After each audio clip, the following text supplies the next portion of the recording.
Well, it's a pleasure to be in London. I don't get to speak in London very often, primarily because of parking. But I didn't realise you could park free after 6:30. It's just if you get here before 6:30, it costs you like 20 quid, you know, the congestion charge and the parking. But it's great to be here. And it was a pleasure to get the call from Nick to ask if I'd come up on the anniversary of 7/7. But if you think I'm going to speak about 7/7, then you're very much mistaken, because there's far too many experts in the room. So I'm going to really discuss the bigger agenda and also show you why the researchers of the deeper geopolitical agenda are very, very important. So we're going to try and cover a lot of ground, and it's maybe going to jump around a little bit, but bear with me because it will all come together. And I'm going to bring it to right up to date with things that are going on literally as we speak. So, as Nick said, my regular presentations now are the two shows that I put out on a Monday night live from Plymouth, from the UK Column Studios. So, Humanity versus Insanity, obviously the title speaks for itself. I don't think there's anyone in the room that would disagree that we live in some pretty insane times. And, it's becoming very, very clear, as you see as we go through, that we are effectively governed by politicians that are ostensibly mentally ill. You know, they are socio-psychopaths. They display all the classic traits of sociopathy.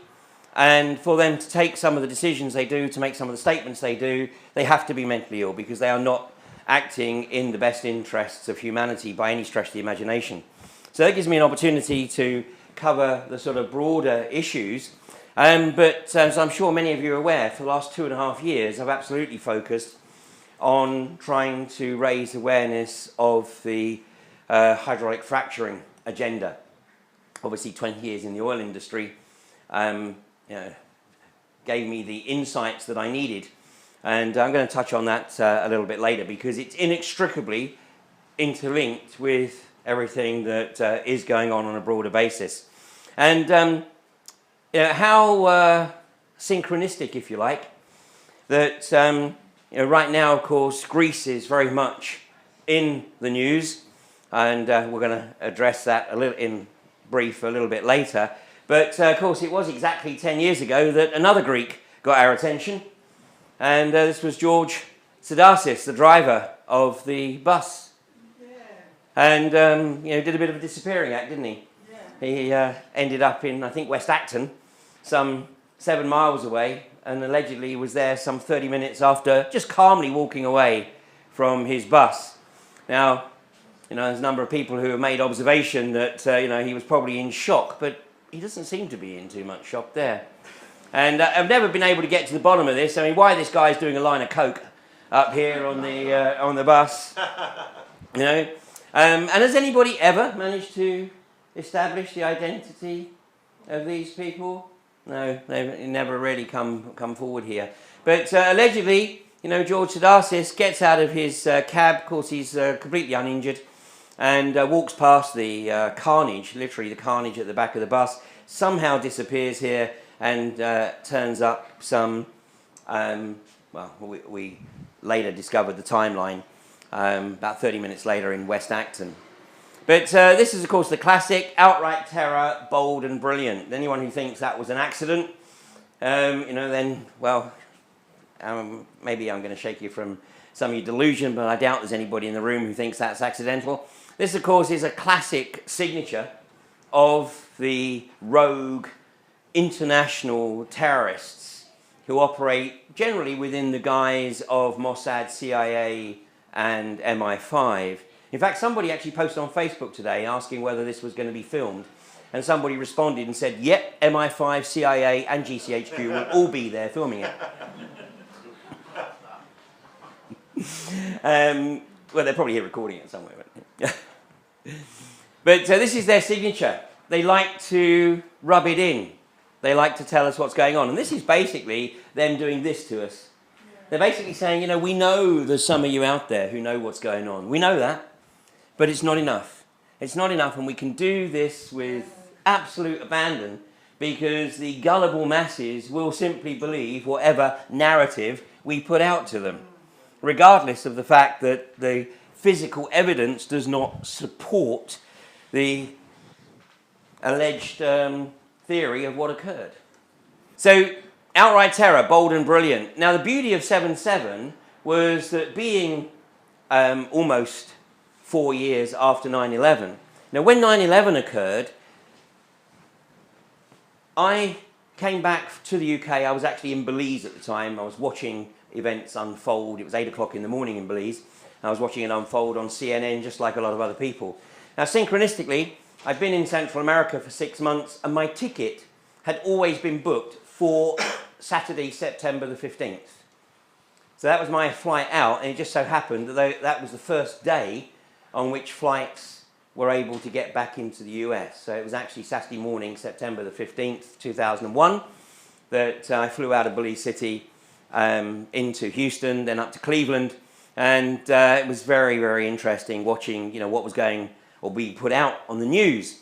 Well, I got back to the UK and decided that I wanted to do a little bit more research into these events because, there were some things that didn't really ring true for me. And I can remember that period very well because there was probably about 24 of us around the world. I mean, the internet was still relatively in its infancy, certainly compared to what we have today. But there was about 24 of us who were sharing information around the globe about 9/11. And it wasn't until April of 2002 that I was absolutely and definitively convinced that this was not as per the official version of events. So I started accumulating more and more information, and then I gave my very first public presentation on the events of 9/11 in the UK, in Totnes actually, in January of 2003. And as Nick said, over the next couple of years or so, I was trying to get people to consider the possibility that the events of 9/11 were not as per the official story, which back then was pretty tough duty. I know some of you would say it's still tough duty today, and of course it is. But back then, it was really tough duty. Yeah.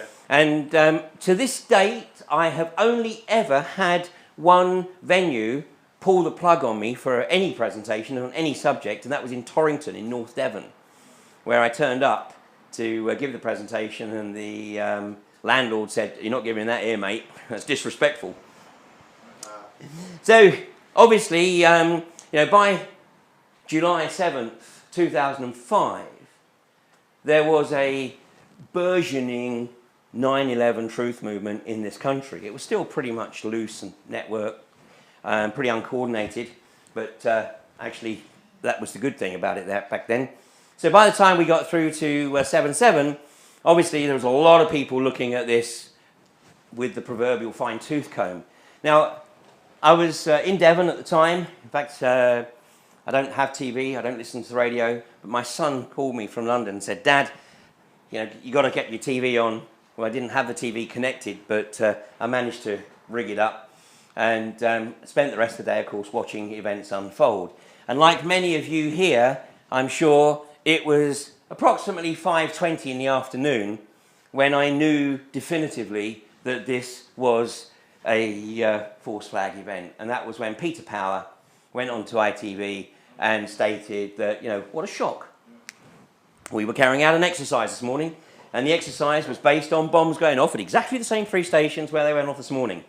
Now, I don't for 1 minute believe that Peter Power was involved in the planning or the execution of the events of 7/7. He had been set up to provide the cover, so that if anything went wrong, like if anybody got caught, then they could simply say, "Oh, yeah, it was just an exercise," and of course shut it all down. And I'm sure everyone in the room here is familiar with the academic paper written by the professor whose name escapes me for a second from Sheffield Hallam University, who Ridley Duff, thank you, that's it, who wrote the paper on basically the observation that there is more empirical evidence to support the hypothesis that these 3 lads realised that they were basically being set up, made their way to Canary Wharf, because that's where they thought the media were based, and were promptly assassinated. And of course, Professor Ridley Duff effectively put his career on the line for producing that paper. So bottom line is, just like 9/11 and just like 7/7, we don't know exactly what occurred. What we do know is that it didn't occur as per the official version of events. And one of the things that I think is very, very important, and I'm going to touch on this probably a couple of times as we go through, the online communities have created a psyche where unless people agree on every single facet, then they're accused of working for the opposition. You know, we have lost, through the online connectivity, the art of conversation, the art of discussion, and the fundamental integrity and intellectual maturity of agreeing to differ. So we don't have to agree on everything, because we don't know for sure. You know, if we practice epistemological integrity, which means that unless we know something definitively, it remains a hypothesis. And that's exactly what we have, a lot of hypotheses regarding what occurred. Now, there's certainly some issues that, we can say, well, basically the evidence does point to this or points to that, but we still don't really know. The only people that know are those that actually carried out these abominations. So 7/7.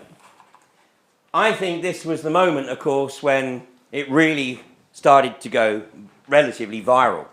What was 9/11 truth and very much fringe really started to have a dynamic. And over the next year or so, I got probably one of the most significant lessons in activism, because I'm not an activist per se, although there are those who would argue, like the Met Police, that I am. But I don't consider myself to be an activist per se. But where I think we've got to now is a situation where activism needs to take a different model than that which has been the tradition. And my lesson was the invitation when we had a Blackpool meeting in 2005 to take the chair of the 9/11 Truth Movement. Now, I know now I was set up for that. Absolutely set up. And I was set up because at the time I was the only person in the UK literally out on the road giving talks on a regular basis on 9/11. When I reluctantly took the chair, and I said I would only do it for a year, when I reluctantly took the chair, the next year was basically spent dealing with internal minutiae of the 9/11 Truth Movement. And I realised that I was basically set up to effectively take me out of the touring that I was doing around the country. So, great lesson. Great lesson. So once my year was up, I stayed my commitment. Once my year was up, I said, that's it. You guys are going to have to do whatever it is you want to do now with your 9/11 Truth Movement in the UK, because I'm going back to operate as an independent.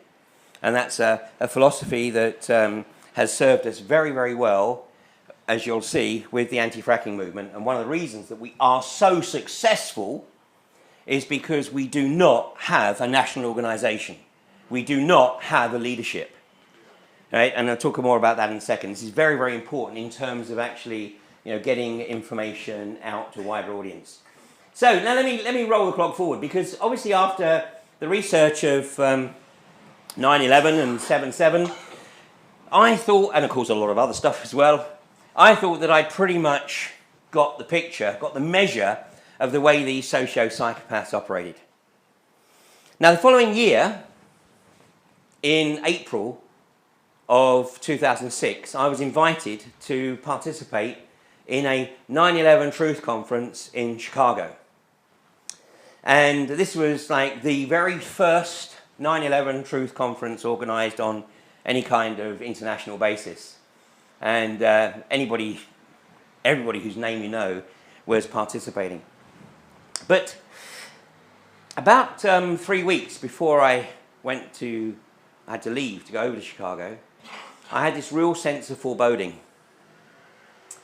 And then it struck me that I was speaking in Chicago on the weekend, I think it was the 3rd and the 4th of June of 2006. And I thought, these bastards are going to pull a stunt on the 6th of June 2006. The 6th of the 6th of the 6th. And I just thought, no, that's crazy. It's crazy. Put it out of your mind. But I couldn't get it out of my mind. It was, this voice was nagging away, saying, follow your intuition, follow it. Well, I did. I thought, well, okay, let me have a look and just see where the zip code of 60606 is. It's Sears Tower, Chicago. Wills Tower, as it's now called. Anyway, I thought 60606. Well, that's a bit obvious. So let me try 60666, which arguably is even more obvious. Well, that's O'Hare Airport, Chicago. And then I thought, well, maybe they're going to get real cute and go for 60018, 3 times 6. Well, when I Googled that, it was the fracking hotel that I was giving the presentation at. So this is where the conference was, the Embassy Suites, just outside O'Hare Airport, over that weekend. Well, after the presentation, or at the end of the presentation, I said, look, guys, there's a number of you here with radio shows, with TV shows. There's Alex. There was a lady called Bonnie... not Bonnie Tyler. She has a show in California called Guns and Butter. And then there was Ralph Schoenemann, who has a radio show in New York. And I said, guys, just put it out there. I said, just, float it. Because if nothing happens, no harm done. But if something does happen and we haven't put it out there, we're not going to, feel very good about it. Well, they did that. But less than 2 weeks later, I stumbled across this. This is from The Guardian, 23rd of June. 7 arrested over plot to blow up Sears Tower. 7 members of an apparent militaristic religious sect were today charged over an alleged plot to blow up Sears Tower. They were patsies. I think they were Haitians primarily. But they were patsies. I mean, it's the standard format. So the question really is, did getting the word out there, did that maybe call these guys, whoever was trying to set this up, to say, oh shit, we're blown? So on the basis that these guys had been trained, because all the plans for Sears Tower were found in their apartments in Chicago, in Miami, and 3 years later they were convicted. So they're now serving outrageous amounts of time, for being patsies, basically. And I'm going to show you a screenshot from 9 years ago, and you might recognise Annie. But that was when I had hair. And this is Ralph Schoenemann, the guy who has the radio show in New York. So that's an example. I mean, we don't know for sure that that was the trigger that caused them to pull the plug on it, but it's purely coincidental, perhaps, that 2 weeks later, basically the cells shut down. Now, the following year, in August, I gave a presentation at Glastonbury, at the Glastonbury Symposium, called Fool Me Once. And this presentation, Fool Me Once, was about 6 weeks after the Olympic logo had been revealed. And I had been messing with this logo for a while, and it was at Glastonbury where I presented this layout of the logo. It was also at Glastonbury in 2007 where I floated the hypothesis that they were going to look to stage a massive event at the London Olympics. And I said they would literally go for broke. And I even floated the idea that they may well go the whole hog and try for the fake alien invasion. Well, there was a young lad in the audience at Glastonbury, and I didn't speak to him at Glastonbury. And this presentation triggered something within him, and he started to do a lot of research. This is a lad by the name of Rick Clay.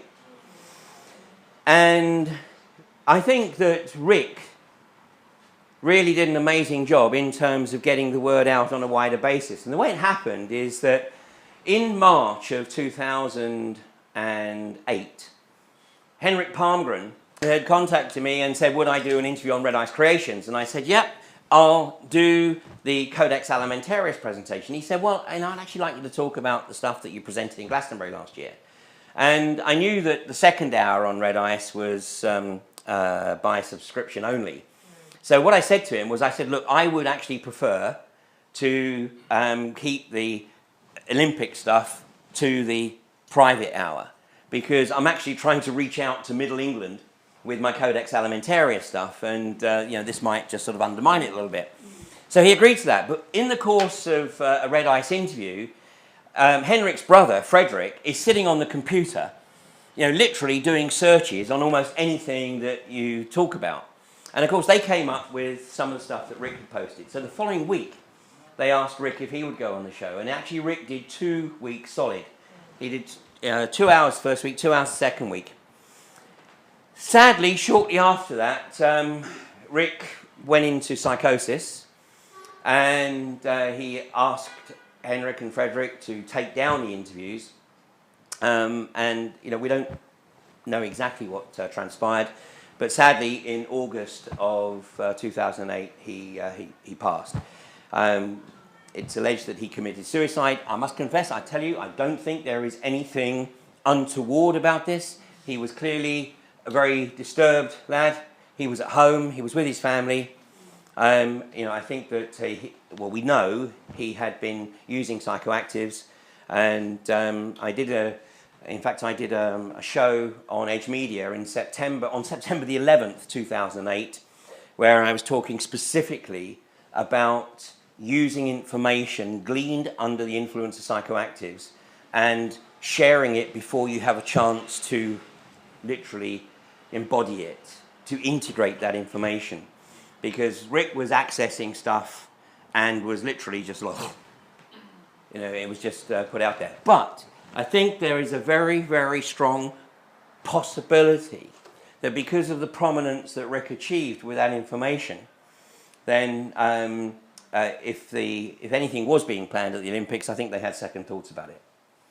Now, I never had a chance to speak with Rick, and sadly, we almost got into an email exchange, but I was a bit too late. He sent me this email, as you can see, ironically, on the 6th of the 6th, 2008. And basically, this was his email apologising for not crediting me with the original, being the original source on his research of the Olympics. Sadly, I didn't see that email for a couple of weeks. I did write back on the 17th and invited him to meet. But unfortunately, the rest, as they say, is history. Now, it wasn't just myself and Rick who considered that something significant was going to happen at the Olympics. And indeed, some of you may be aware that Javed Akhtar was actually arrested for allegedly planning to run a car bomb into the Olympic Stadium. But more concerning, perhaps, was this, Michael Shrimpton. Now, as some of you will know, I represented Tony Farrell at his employment tribunal in Sheffield in September of 2011, which was a charade, a total charade. And of course, what happened with Tony was a classic. Here was a guy who'd worked in criminal intelligence analysis for a significant chunk of his career, had never had cause to question the establishment, until he was asked to research the likelihood of a terror threat from the Muslim community in South Yorkshire. And as Tony went about his research, he discovered, of course, that the events of 7/7 were not as per the official version of events, and he came to the realization that it wasn't the Muslim community in South Yorkshire that anybody needed to be worried about, it was more the establishment down in London.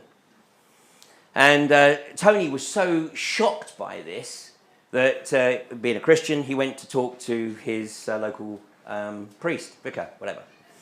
And in the course of the discussion, the priest said to him, Tony, 7/7, yeah. Have you looked at 9/11? And Tony went, no. And the priest said, well, maybe you should. And, of course, once Tony started to apply his skills into looking at the events of 9/11, he very quickly came to the realization that neither the events of 9/11 or 7/7 were as per the official version of events. And the tribunal, where we spent 2 days effectively cross-examining the witnesses, and what was staggering was every one of the witnesses in the tribunal readily acknowledged that they hadn't read the document. So my whole case rested on how can you actually initiate a dismissal without going through any kind of disciplinary process, and how can you actually initiate a disciplinary process without knowing what's in the document. But despite the fact that I thought that was a pretty solid argument from an employment law perspective, and the judge, when he was reading out his verdict, his decision, as far as I'm concerned, he might as well have been sitting in a complete other courtroom. I mean, it was a classic case of the decision had been written before the hearing had taken place. So, obviously, Tony lost that tribunal, and I said to Tony, you know what, I think you should appeal, but next time you need a real lawyer. You need, a real lawyer who can challenge the establishment. And he got in contact with Michael Shrimpton, and Michael Shrimpton agreed to represent Tony Farrell at his employment appeal tribunal. Now, obviously, out of interest, I went along to sit in on the tribunal, and it was exactly the same. Exactly the same. And Shrimpton, delivered a absolutely masterful presentation to the judge. And the judge was sitting there smirking. And at the end of it, he actually said, it is a pleasure to see the master at work. That was basically what he said. And then he said, we'll take a 20-minute break, and he said, and then I'll deliver my verdict. Well, we took a 20-minute break, and then he took 50 minutes to read his verdict. So how the hell did he write a 50-minute, It's the same deal. Anyway, it was in the cafe of the Employment Appeal Tribunal offices here in London that Michael Shrimpton actually shared this observation with me. So this is now early 2012. And Michael Shrimpton actually walked me through all the detail about how he believed that the Israelis were in the process of smuggling a nuclear device into London to set off in the Olympic Stadium. And, well, I guess that Michael was doing what he thought was the right thing. He was trying to get the establishment to recognise that what he was suggesting had some validity. But unfortunately, of course, he ended up being charged with hoaxing, basically. And I think, I'm not sure what the ultimate outcome was. I know he had to go through psychological testing. But of course, as we're starting to, he did go to prison, did he, in the end? Okay. So, this again is the same pattern that we see. Anybody who has the audacity to challenge the establishment, and particularly if they're high profile or put their head above the parapet, then they will be dealt with, neutered in some way, shape or form. I mean, how many people know the name Claire Swinney? No? Okay. Well, Claire Swinney is a New Zealander. She lives on the North Island in a place called Horangi. And in 2006, she was trying to arrange a meeting in New Zealand of people who were starting to, this is around 2006, people were starting to realise that 9/11 wasn't what it was cracked up to be, and Claire Swinney was sectioned by the New Zealand government. And forcibly medicated. So if you search at some point for Claire Swinney and 9/11, you'll find the sorry saga of her experiences. Now, the London Olympics, of course, this is the closing ceremony, and coincidentally, I knew that the Phoenix was going to feature in the closing ceremony because I know the guy that designed and built it. And he gave me the heads up. But of course, I was absolutely sworn to secrecy because it would have been traced back to him.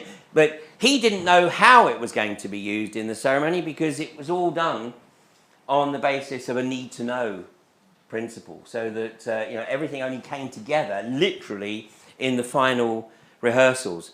But once again, with the efforts of Rick Clay, because he really did a remarkable job in getting his information out there. I mean, in late March, early April of 2008, I mean, he was literally hitting every forum, every blog that he could find with his insights into the events that would possibly unfold at the Olympics closing ceremony. Well, and then Michael Shrimpton, of course, with his observations. Once again, maybe Michael Shrimpton paid a heavy price, but, I think he was probably a lot closer to the mark than the establishment really want to acknowledge.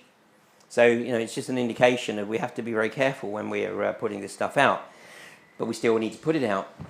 Well, let me go roll the clock back a little bit to this event, the BP Deepwater Horizon.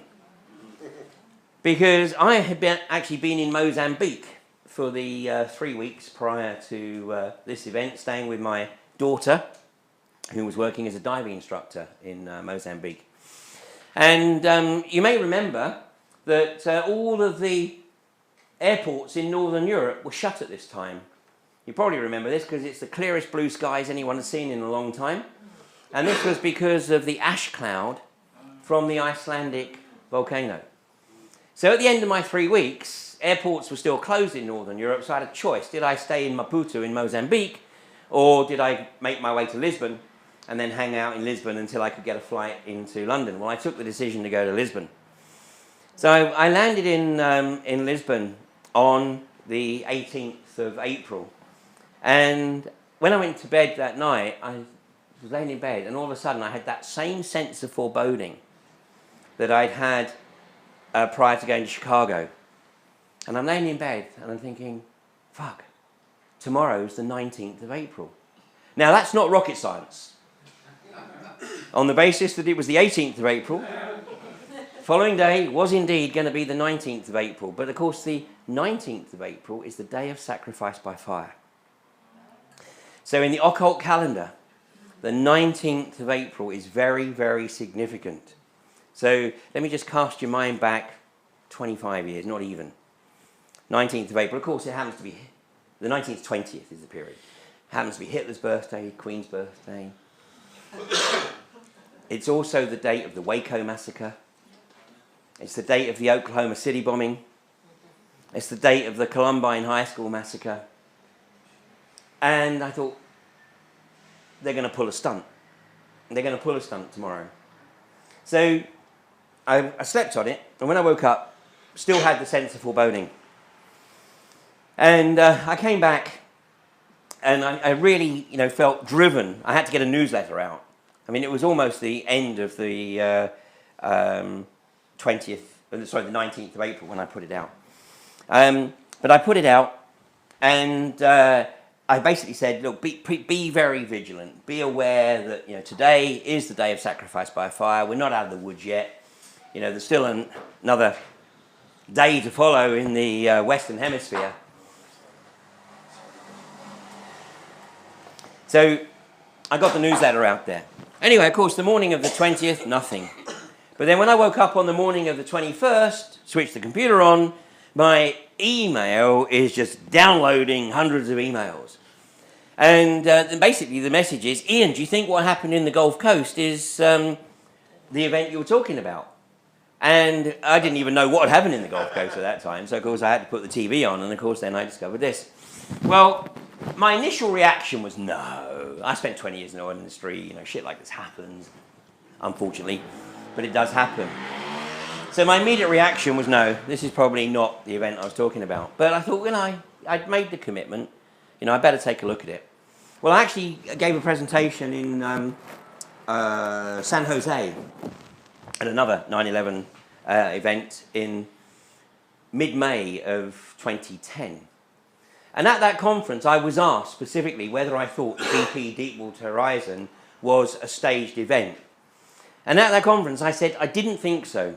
I said, I'm still missing a couple of pieces of the jigsaw, but I don't think so.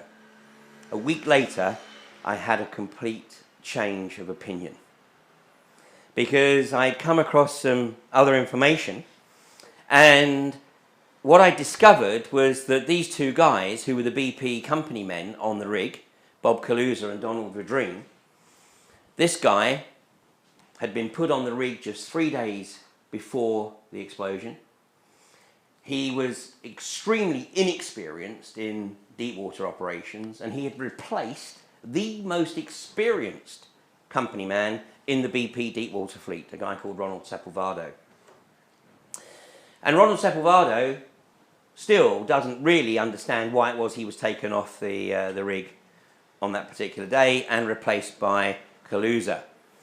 Well, what we now know is that this guy made some decisions that are completely inexplicable.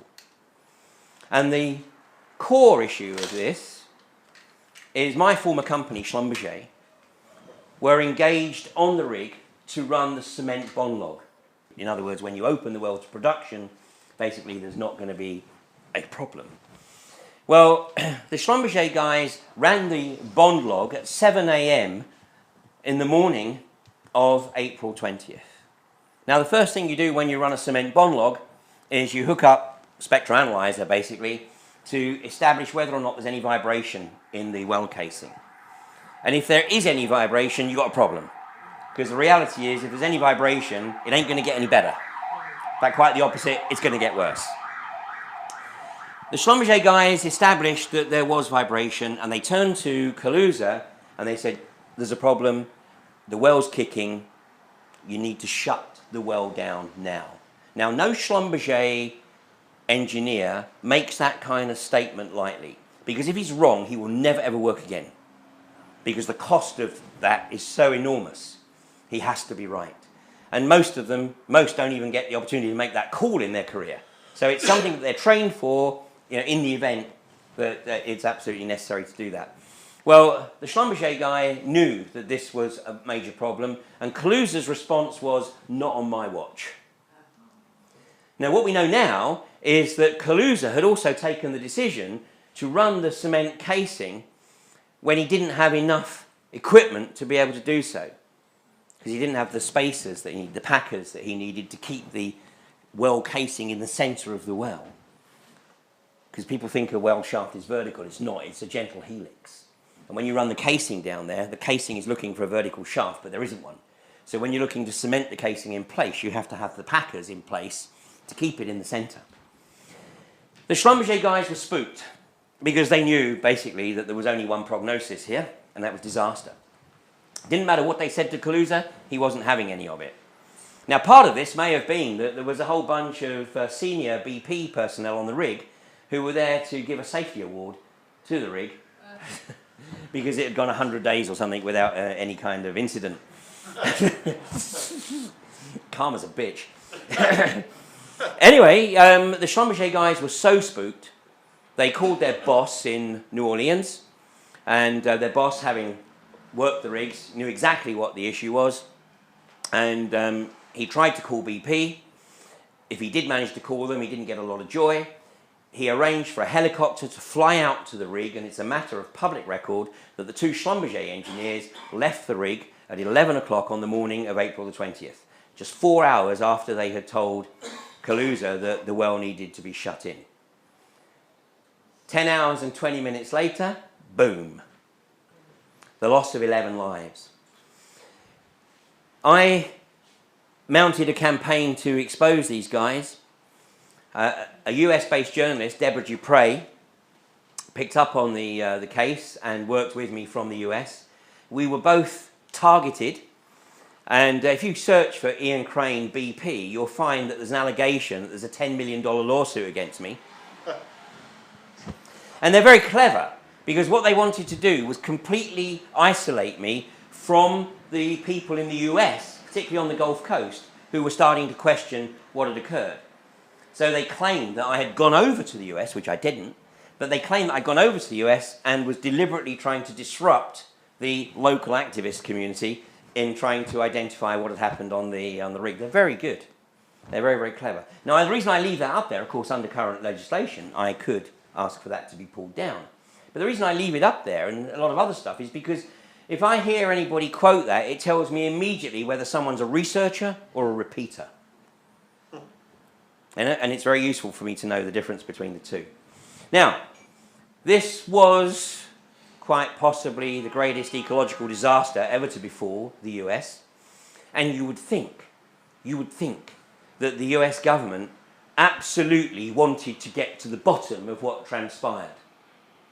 So by the end of May, I was in, I won't say no doubt, that's not true, but I was starting to come to the view that this was a staged event. On June the 30th, I came to the absolute definitive conclusion that it was a staged event. And I'm going to share a 3-minute section from a vote in the Senate. Now, the vote is whether or not the US Coast Guard, who Obama had tasked with conducting the investigation into what transpired on the BP Deepwater Horizon, and the Coast Guard wanted these people, funnily enough, to give evidence. But this guy pleaded the fifth. This guy said he was too sick. And the Schlumberger guys were spirited away. Well, just watch this last 3 minutes of this debate in the US Senate. Madam President, I ask unanimous consent that the Judiciary Committee be discharged of S-3462, a bill to provide subpoena power to the National Commission on the British Petroleum Oil Spill in the Gulf of Mexico, and that the Senate then proceed to its consideration. Is there objection? On behalf of other members of the Republican Conference, I object. Objection is heard. Madam President? Senator from New Hampshire. Madam President, I ask unanimous consent the Senate proceed to the immediate consideration of calendar number 442 H.R. 5481, a bill to give subpoena power to the National Commission on the BP Deepwater Horizon oil spill and offshore drilling. That the bill be read a third time and passed, and the motion to consider be laid upon the table with no intervening action or debate. This is legislation that passed the House 420 to 1. Is there objection? On behalf of other members of the Republican Conference, I object. The objection is heard. Madam President, The Senator from New Hampshire. I don't understand what is so objectionable. In the House, 169 Republicans voted in favor of giving the Presidential Commission subpoena power. They understand how important that is, because this commission begins their investigation in the next few weeks. This should not be a partisan issue. I don't understand why my colleagues on the other side of the aisle are turning this into a partisan issue. I find it unbelievable that after everything the people of the Gulf region have endured and that this entire country has witnessed for over 2 months now, that anyone is still standing with the oil company that caused this disaster instead of the victims who are suffering from it. I hope the American people understand that this is a clear contrast between who stands on your side and who stands on the side of special interests. How is it possible that members of this chamber find it difficult when the House of Representatives, in a near unanimous vote, could say that the subpoena power is necessary for the commission to be able to get to the bottom of what happened, could pass unanimously there, save for one vote, and yet cannot even proceed here? Cannot even proceed here. This isn't rocket science. It's common sense to most Americans. We need to fully learn the lessons of this disaster with a thorough investigation, not protect oil companies from having their negligence exposed. We need to get answers from BP and Transocean and Halliburton and everyone else, including the federal agencies, not give apologies to them, as I have seen Republicans suggest that we should apologize to BP for making sure that the residents of the Gulf region are held whole. We need to know the truth, and the commission needs subpoena power to get the truth. So who are you protecting? And what are we hiding here? Can you believe that? No. That is June the 30th, 2010. And interestingly, when it went through the House of Representatives, everybody voted in favor of the power of subpoena, bar one Republican. Do you know who that Republican was? Ron Paul. Ron Paul. And he justified it on the basis of he's completely against any kind of centralized government and felt that the decision-making process should be left to the Gulf region. But anyway, in the scheme of things, of course, his vote didn't matter, but it then goes to the Senate, and what you saw there was the final stages of the final reading in the Senate, and effectively it being shut down. So the Gulf Coast Commission never had any teeth. So I and Deborah Dupre and a number of others have been working as much as possible to try to keep the focus on these guys. Because, of course, the way the corporations work is let's get the corporate logo around them to protect them.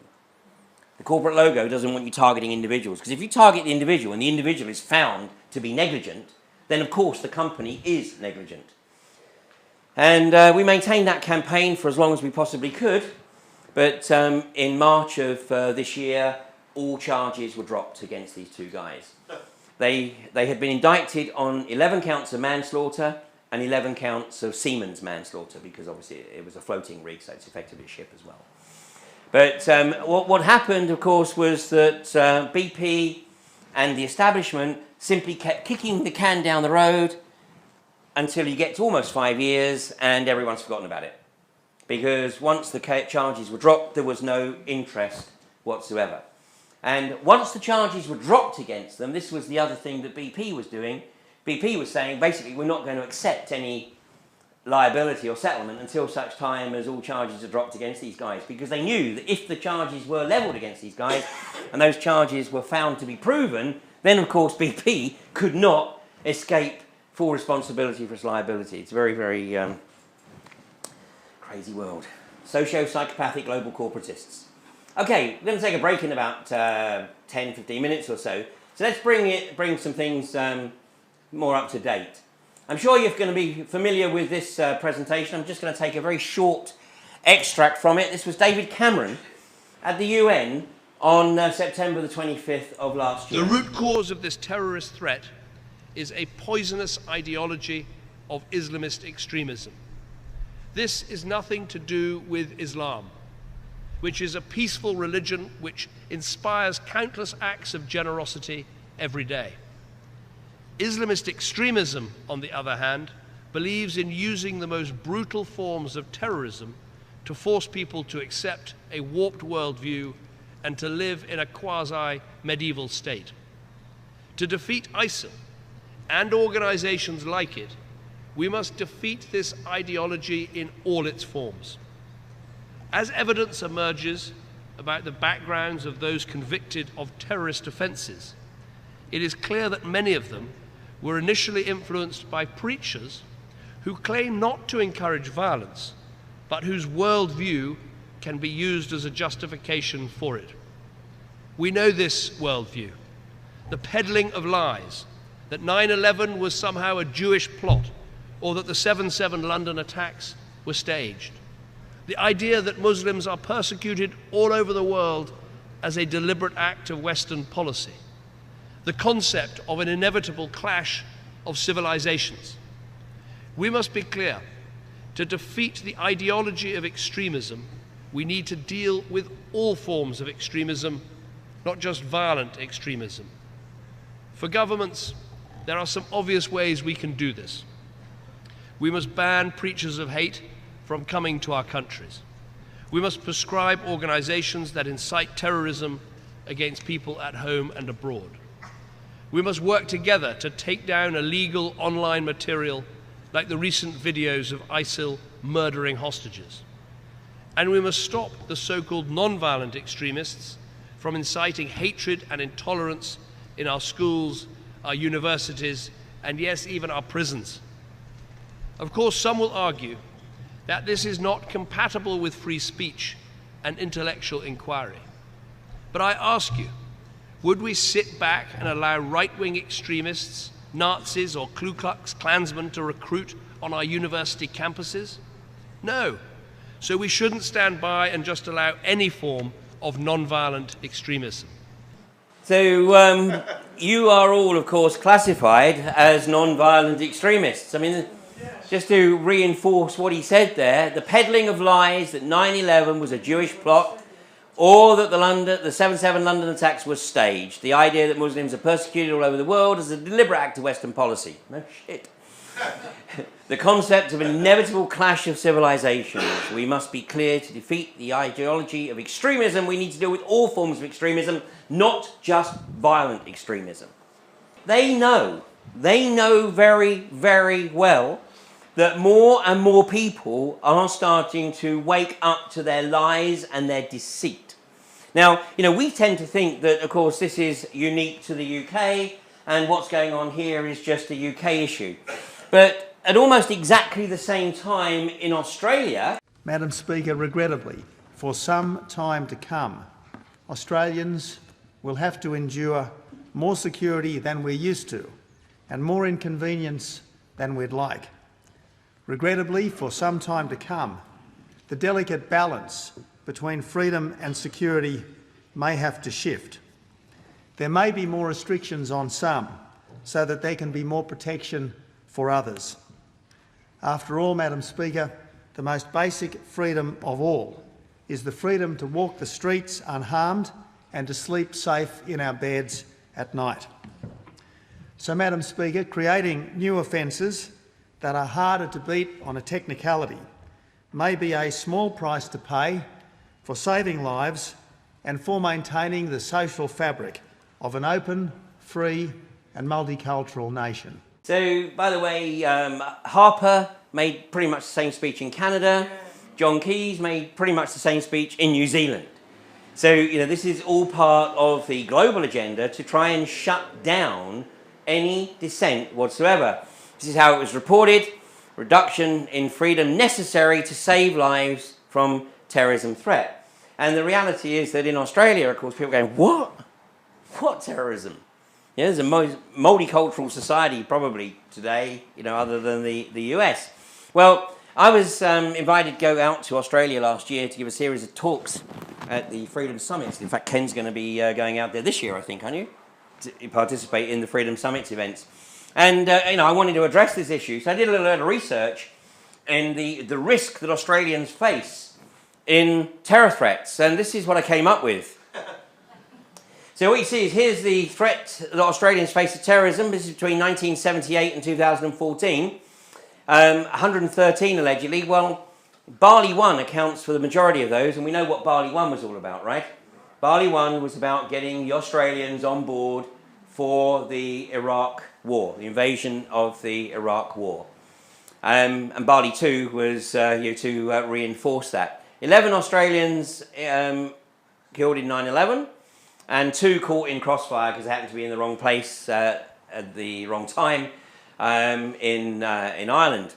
So 113. But I mean, look at all the other causes of death. I mean, suicide in Australia, and this is rising at a phenomenal rate in Australia right now. And this, by the way, doesn't include the Aborigines, the indigenous population. This is the Westerners.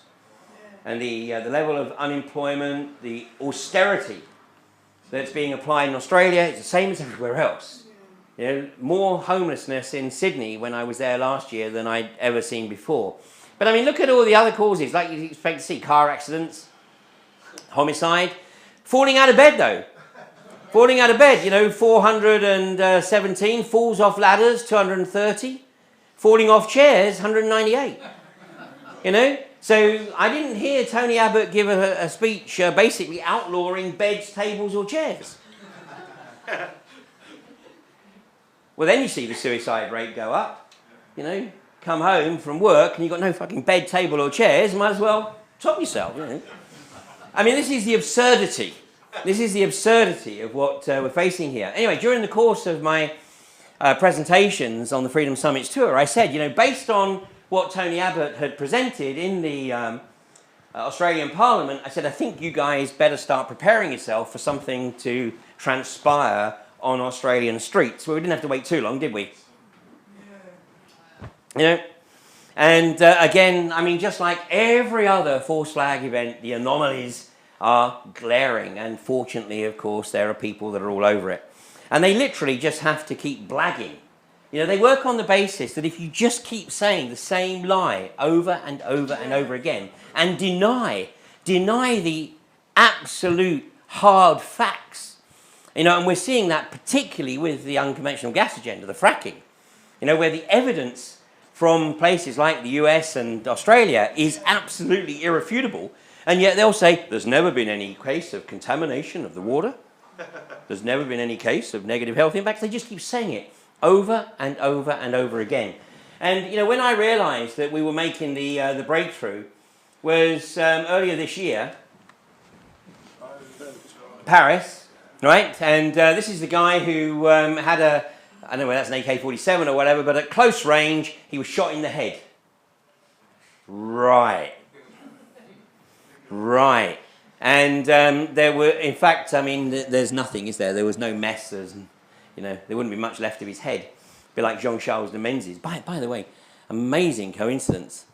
I ran into somebody the other day and said, oh yeah, it was my friend's brother that pulled the trigger. And I went, really?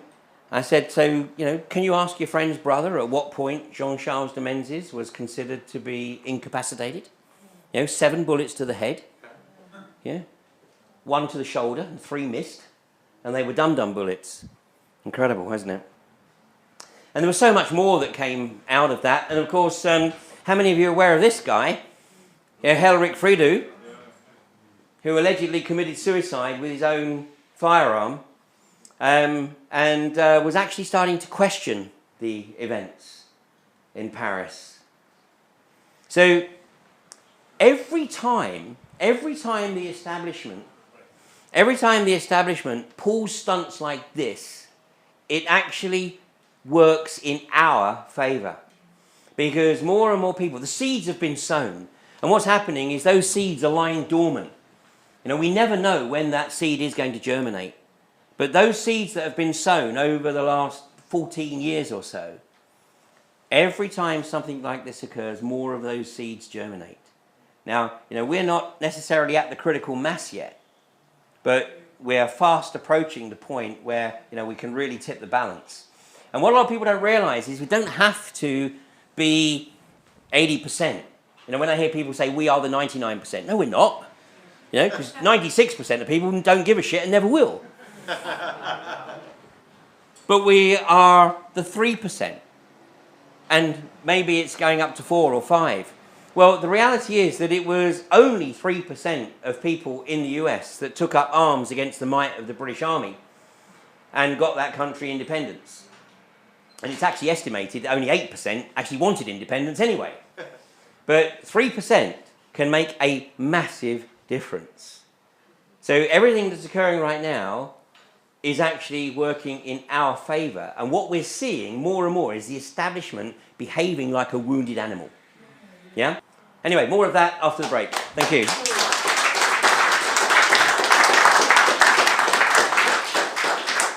I got to tell you that, you know, 2 years ago, if anybody, or even 2 years ago, if anybody had said to me, you know, Ian, first of all, you know, you're not going to be living in a normal house. Your primary residence is going to be a caravan. And wherever you go around the country, the police forces are going to know you by the first name. I would have gone, get out of here. Sadly, that's the reality. Because one of the things, of course, that you know, one has to realise very quickly is that if you're going to challenge the corporations, you have to have nothing.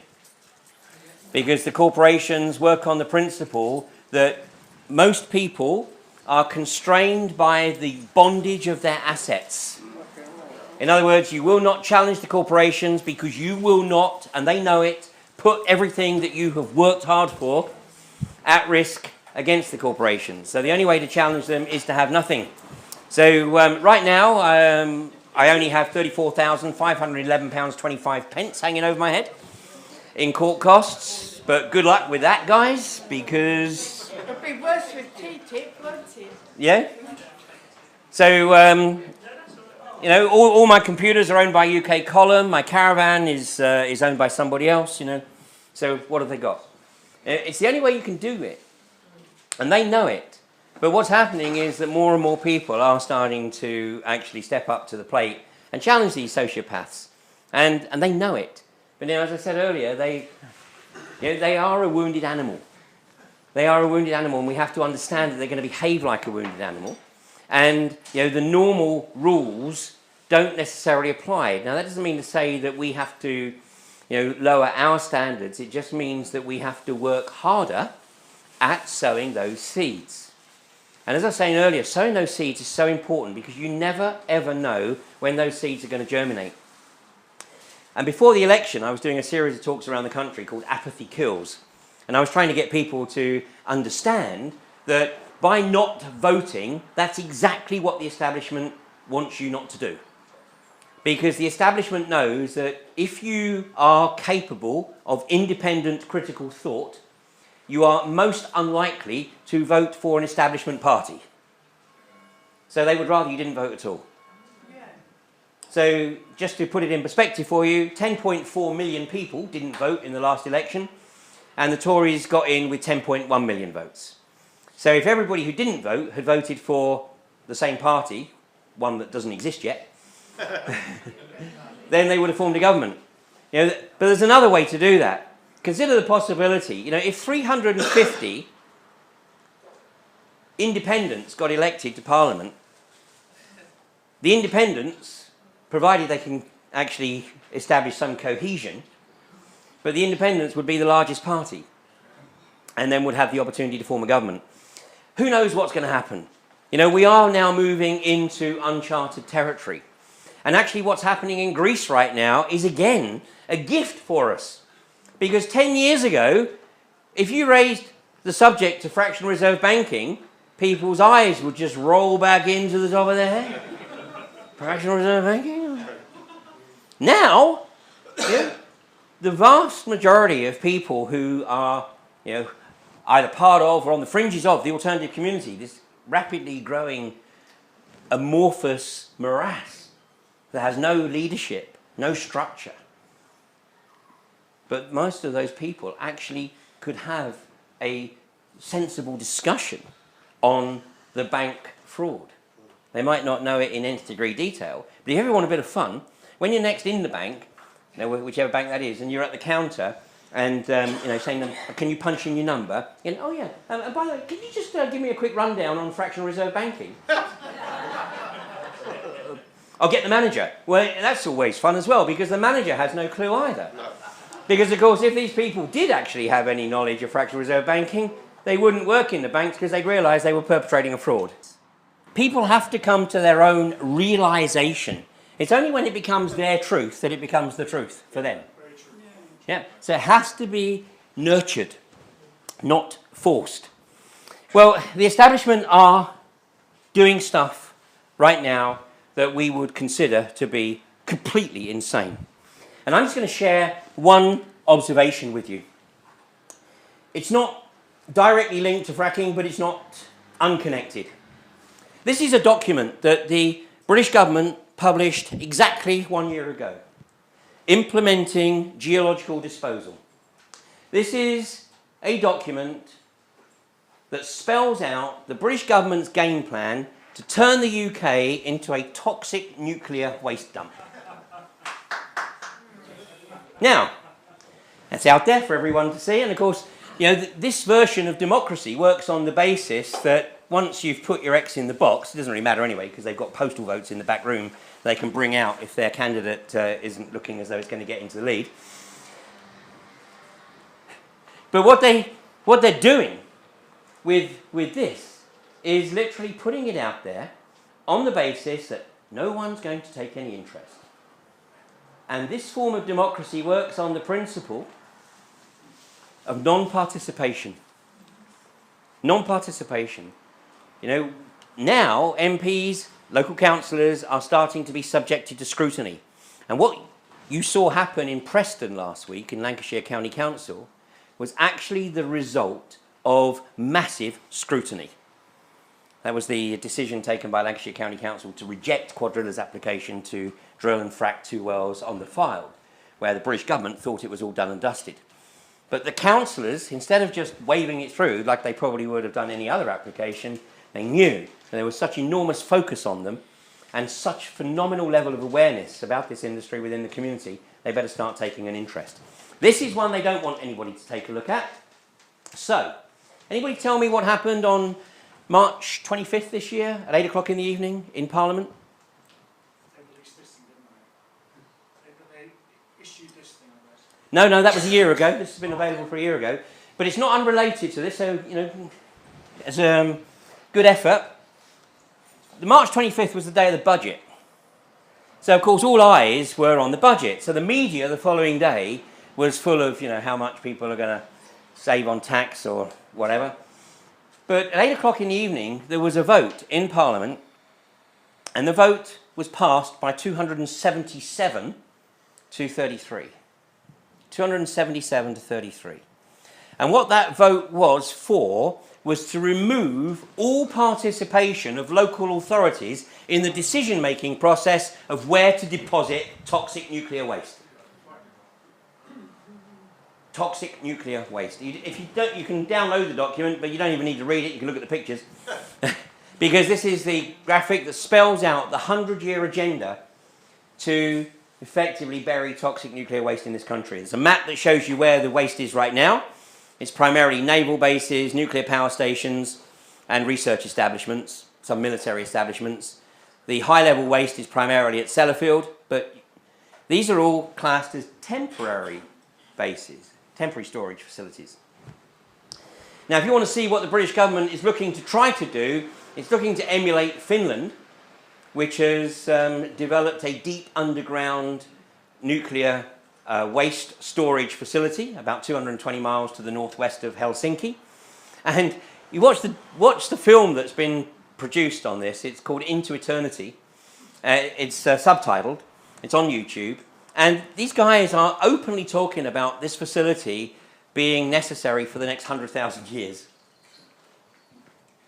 You know, they know what it entails. But anyway, if anybody's in any doubt about the fact that your elected representatives are not looking after your best interests, that for me is prima facie evidence.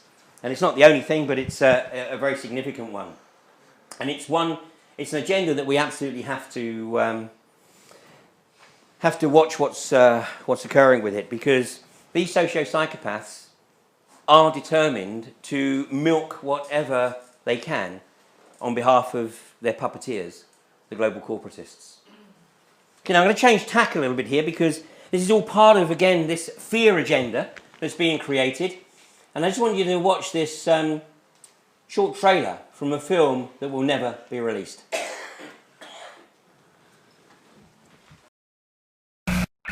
Sit rep as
I dreamt about how things were. Not just yet of every enemy of the state! Then I woke up here.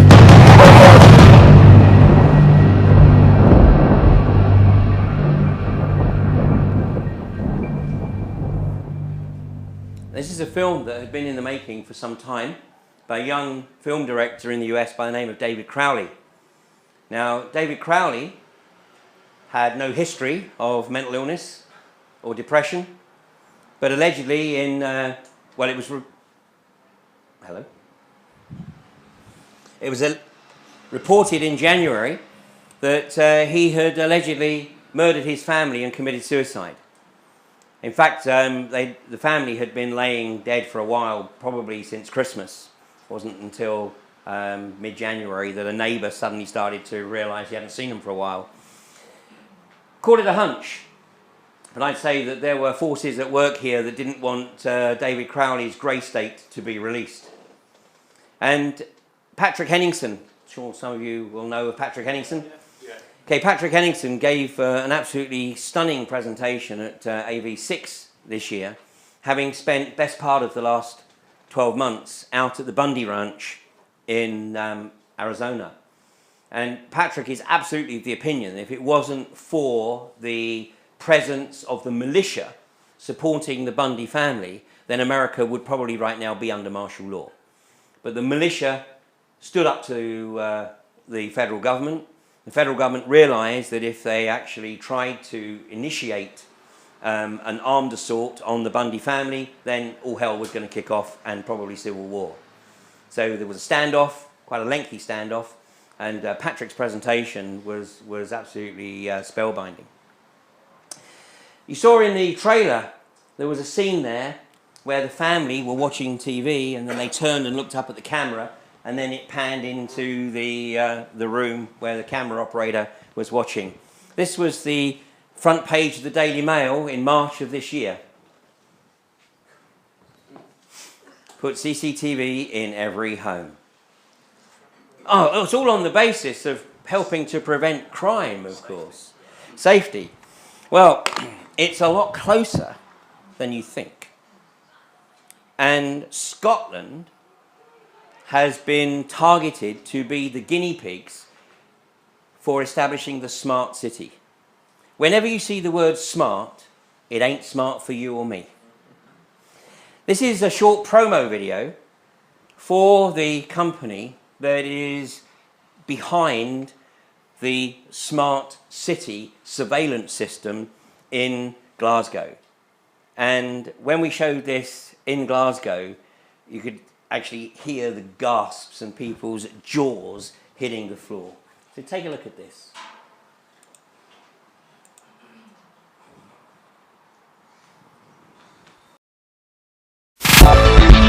Glasgow is Scotland's biggest city. It's got a population of 600,000 people. It has the most tourism. It's also the host of the Commonwealth Games and is now recognised internationally and across Europe as a go-to destination.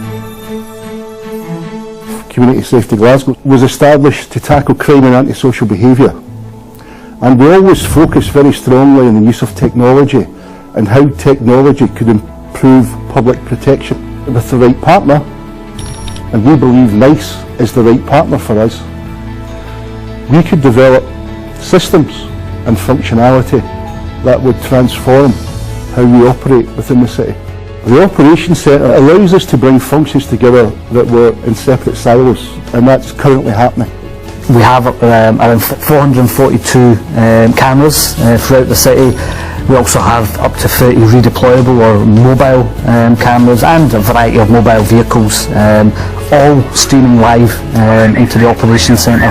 One of the key drivers was to look at how do we embrace new technology and try and get something that's going to enable that sharing of information, sharing of various resources, assets. The new system, Situator and Nice Vision, that is installed on all the workstations. Operators can have at any point up to 32 live video streams in front of them. That's what we wanted this new technology and kit to be able to give us, is that functionality to display 10 images or 500 images. The new functions that we're going to have is ease of access to a much broader suite of cameras, communication with key partners, tracking individuals, looking at incidents, and from a traffic point of view, we certainly would be looking at how can we aid and sort of make traffic management within the City of Glasgow much more efficient. The situator coming in is enabling us to start doing that.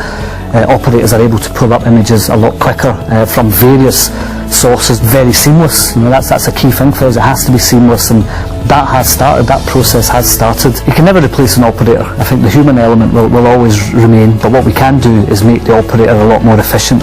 The new mapping systems, the new management systems that we're talking about in terms of our business processes, these are the bits that really excite us, because these are the bits that are going to take us to the next level. The NICE product's picked for a number of reasons. One, it scored the highest, but the organisation behind it as well was something that was certainly considered. We need an organisation that is stable and was going to be here for the long run. In this relationship that we have with NICE, we have found a receptive partner that we regard as equals. Technology will be the future for smart cities, to deliver better services, more effective services. When we are finished and we have reached the destination, we would become a benchmark and role model for other cities across the world.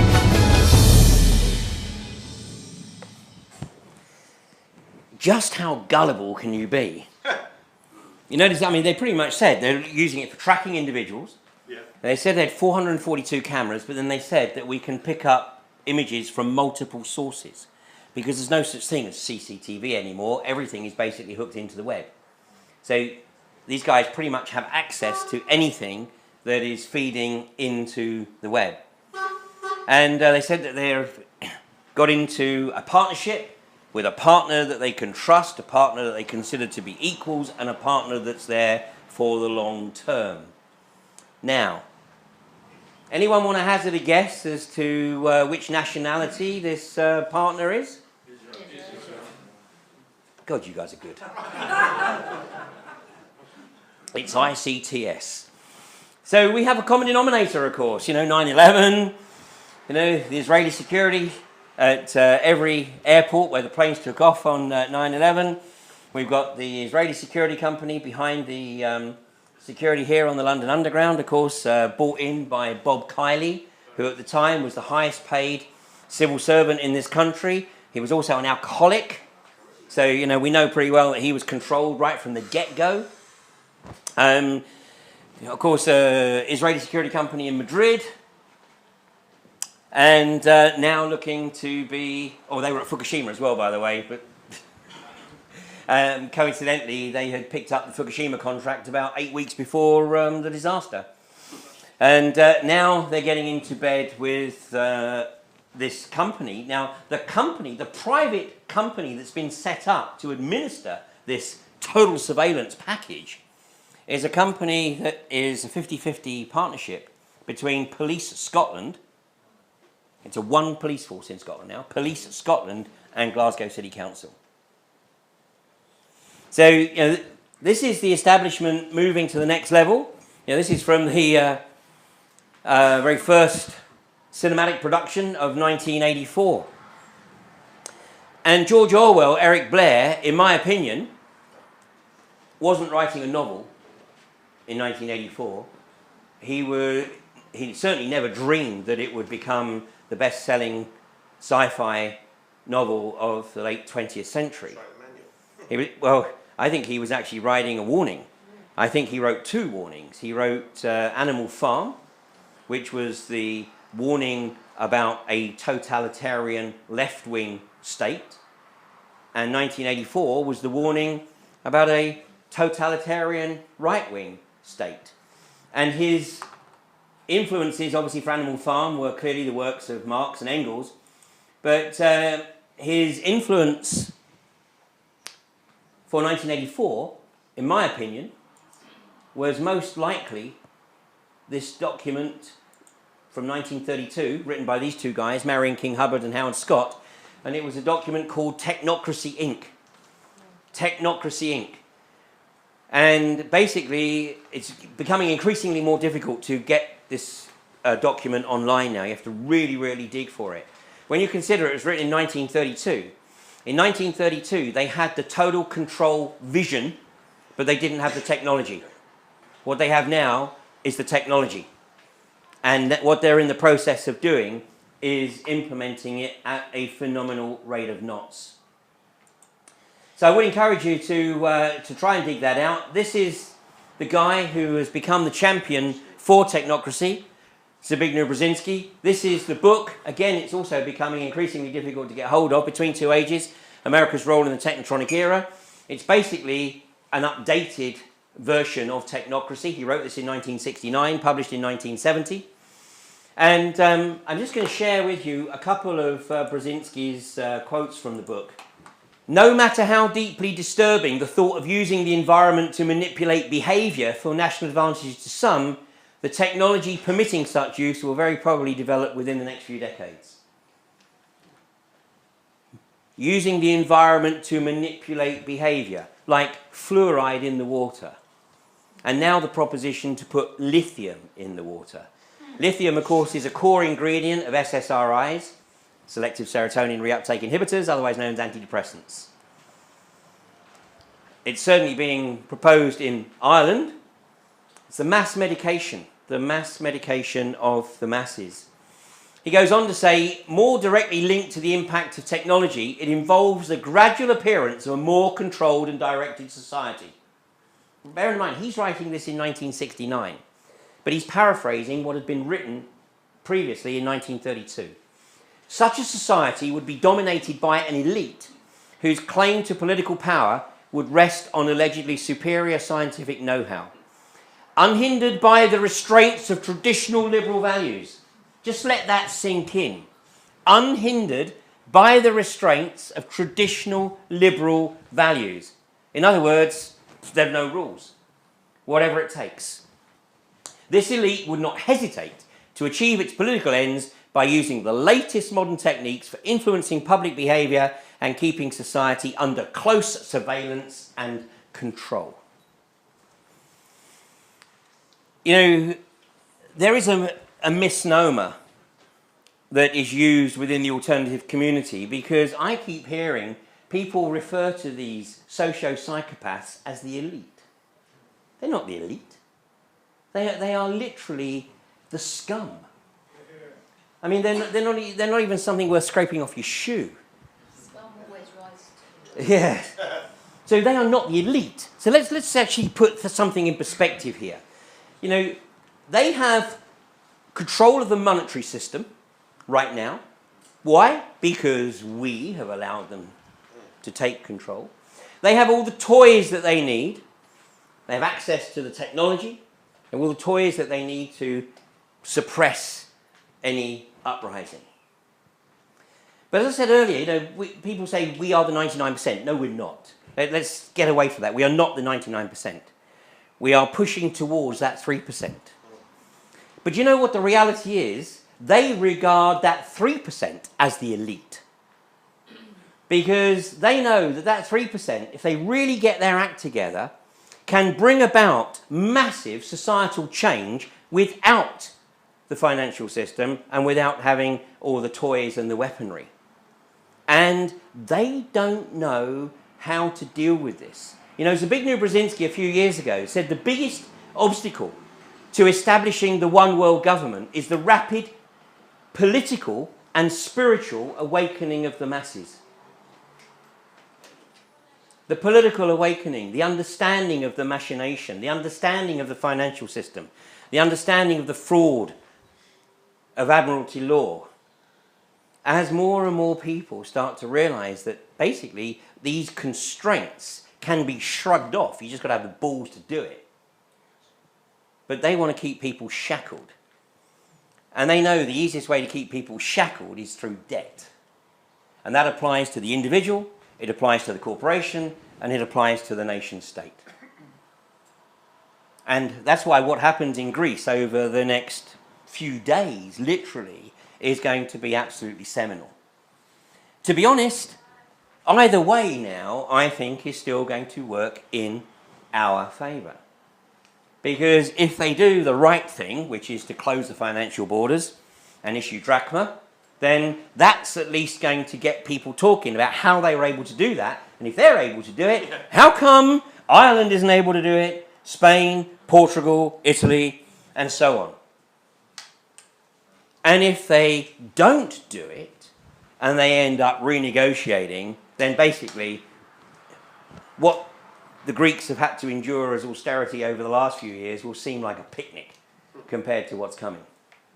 So, which of course, once again, would force more and more people to actually start to take an interest in what's occurring. So, the way in which we do this, the way in which it's unfolding, is to move away from the controlled opposition of national hierarchical organisations. Because they're easy to control. They're just an irritant. And they're a societal safety valve. What the establishment doesn't know how to deal with is community groups, loose-knit community groups, sharing information, educating each other, and getting focused on issues that really impact on them and will impact on their offspring. That's why, in many ways, the unconventional gas agenda, the fracking agenda, is an absolute gift. It's a tremendous gift. You know, if the targets were just Blackpool and Balcombe, then it wouldn't have been the gift. But because 64% of this country is potentially going to be targeted for unconventional gas exploitation, and that means that potentially 40 million people in this country will be living within 1 mile of a gas well. This is bringing communities together like nothing before, with the possible exception of poll tax, maybe. And what's happening as well is that communities are actually starting to talk to each other. Yeah, and not just get behind the keyboard and spend all time doing this. People are actually coming out of their houses and getting together to talk about how it is they're going to challenge this insidious industry. But in talking about unconventional gas, guess what? They're starting to talk about other issues. And so people that really only came into the anti-fracking movement because they were concerned about the impact on the price of their house, and I hate to say it, but in most cases that was the prime mover.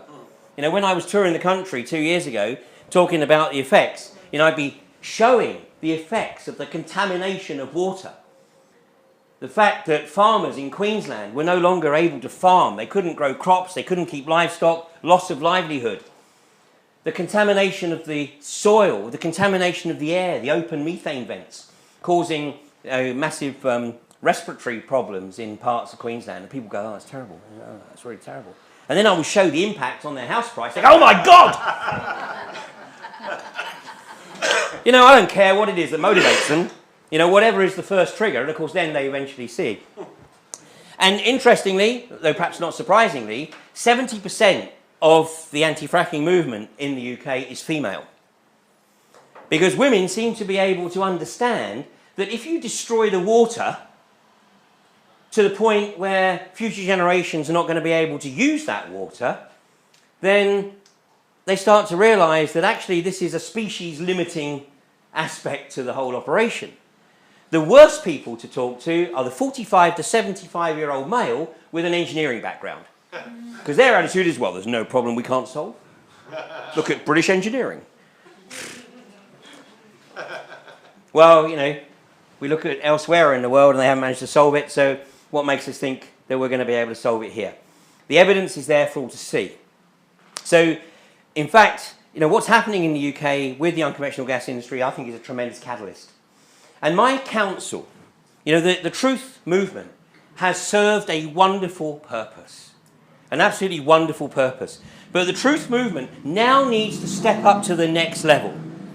And it needs to become an activist movement that goes beyond just 9/11 or 7/7 or false flags.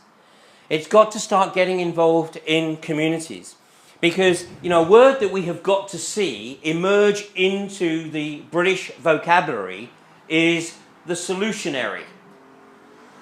Not the revolutionary, the solutionary. People that can actually bring about solutions. And when I say people, I'm really talking collective. Because that's the beauty of this. It is the collective we. The moment any leader starts to emerge, be very, very suspicious.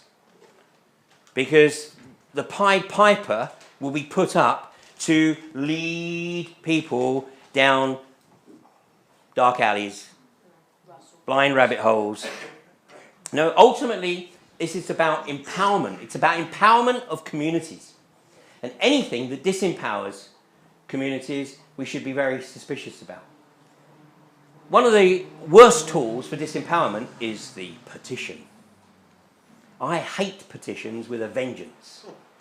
You know, when I hear people say, well, I took a petition to number 10. And what happened to it?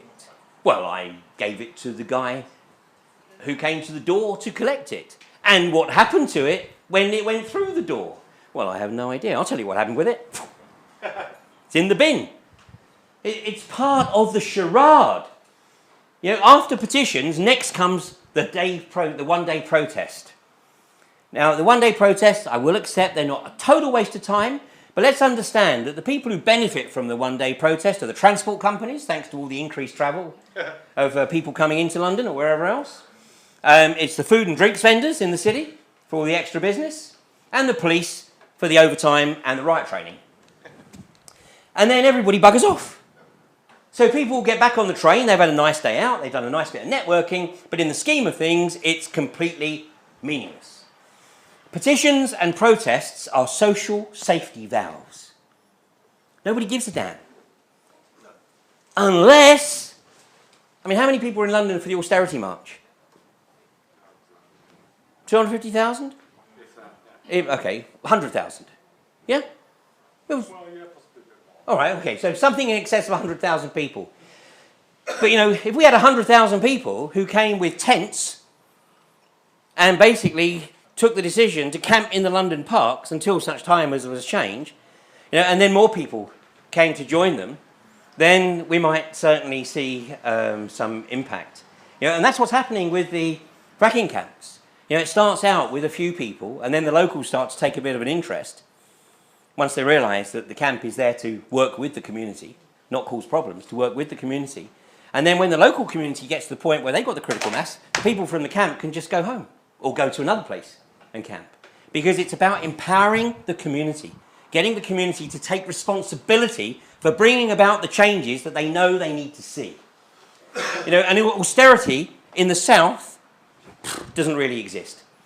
But get up to Blackburn, get up to Accrington, get up to Burnley, and you see the squalor that people are being forced to live in because their benefits are being sanctioned. Because formerly Atos, now Maximus, are incentivised. Part of their revenue comes from how much they're able to keep back from giving people in terms of benefits that they're entitled to. The most outrageous case was a girl in Burnley, mother of 2 teenage children. She had her benefits sanctioned. So she had no benefits, had no money coming in for nearly 3 months. And then she gets a letter through the door summoning her to court for benefit fraud. So she goes down to the job centre, the benefits office, and says, what's this? How come I can be charged with benefit fraud, accused of benefit fraud, when I'm not getting any benefits? I've been sanctioned for 3 months. And their response was, yeah, but you're still alive. So you must have an income that you're not declaring. And if you're not declaring your income, then it's fraud. Well, she goes to court, along with a lot of other people who got similar letters, and the judge did the right thing, threw it all out, and ruled that, this was then Atos before Maximus took over, same thing basically, and the judge ruled that Atos should reimburse all of the benefits that had been withheld. And Atos basically said, good luck with that! This is what we're up against. But, you know, is this acceptable? Not to me. Not to me. I'm not seeing it every day. So when I'm in the southwest, I'm in a nice little field with my caravan. It's lovely. My caravan is perfect for me. It's all I need. As long as I've got Wi-Fi hookup, got power, got water, that's all I need. But, you know, get back into some of these areas where, you know, the unemployment, particularly amongst the youth, is 30-35%. Why is it this way? Because we are allowing it to be this way. So, you know, it doesn't matter what you get involved with, but get involved with something. Now, I have a much bigger audience today than I did 7 years ago. And the reason I have a bigger audience today is because I've been addressing something that's mainstream. fracking. It's bringing people from right across the social and the political spectrum together because it's a common issue. So when I'm talking about fracking, obviously I only talk about fracking and I don't go anywhere near most of the stuff that we've talked about tonight. But guess what? When I start to work with communities at their request, it doesn't take too long for people who have gone online, looked at some of my stuff and say, Ian, I see that you've been giving some talks on this, or you made a DVD on that, and I'm trying to understand it, and you sow the seeds. And I always work on the basis that, just sow the seed and then walk away and leave it to germinate. And I actually measure the impact that I'm having. And this may seem a little strange, but I measure the impact that I'm having by how few emails and phone calls I get. Because the whole purpose of what I'm trying to do is to empower the community. And if they're not calling me, it means they're taking responsibility. And this is what we've got to encourage. We've got a long way to go, but scrutiny of our elected officials is absolutely key to this. Now, whether you voted for your MP or your local councillor doesn't really matter. Now that they're in office, they're your MP or they're your councillor. And you have an opportunity to participate in the process. You might think that by getting involved, you're not going to make much difference. But if you and a significant chunk, like 3 or 4% of your community are doing the same thing, believe me, you'll start to have an impact. Because that's exactly what has happened in Lancashire last week. And it literally was 3 or 4% of the community, but it was 3 or 4% of the community that were extremely well educated, extremely well informed, so much so that the local councillors couldn't ignore the information and the evidence that they were presenting, versus the government saying, just take our word for it, it's safe. Does this make sense? So we've evolved, we've come a long way since 9/11. Because before 9/11, I think that with very, very few exceptions, for most people, life was pretty rosy, to one degree or another. But what we're seeing now is the socio-psychopathic agenda being ramped up. And either we, the collective we, address it, and when I say address it, well, I think we've got 5 years. I think if we haven't brought about significant social change by 2020, we've got a real problem. And we may be condemning future generations to unimaginable misery. And don't think for one moment that these socio-psychopaths won't do it. The only thing that's stopping them from doing it right now is that they know they're walking a tightrope. They're on a knife edge. Brzezinski made that clear a few years ago, and it's the same right across the world. So it's great that you've kept this group going for 8 years, 9 years now. It's fantastic. And of course, it's an issue that we've still got to keep raising awareness of, because it is seminal in terms of this globalist agenda, the global hegemony. At the beginning that they tried to close us down, but if they do, we just reform, because my purpose anyway, is to enable the individuals rather than to organise central campaigns. But now, if my counsel would be, it's time to look for ways to go into the community. Yeah. So that 9/11 isn't necessarily the driver in terms of going into the community. Yeah. It's something that is important to that community. I mean, one of the areas that's under attack from the unconventional gas industry is Misson Springs in South Yorkshire. It's a village with probably about 200 properties. And even 200 properties, they were struggling to really get everybody to understand the magnitude of the threat. But then they formed not an anti-fracking group, but a community action group. And the community action group now addresses the desire to build another housing development on the edge of the village, a superstore between Misson and Bawtry, and the unconventional gas industry. And so some people come into the group because of the housing, some people come into the group because of the superstore, but what's happening is that it's bringing the community together. And once the community's together, then you can start sowing seeds on the other stuff. It's like my friend in East Yorkshire who's never, ever questioned the establishment until he saw that photograph from Paris and the Charlie Hebdo events when he said, there's no way. So, keep sowing the seeds. So anyway, I think we're about out of time. So thanks very much for inviting me to London. It's a pleasure to spend the evening with you.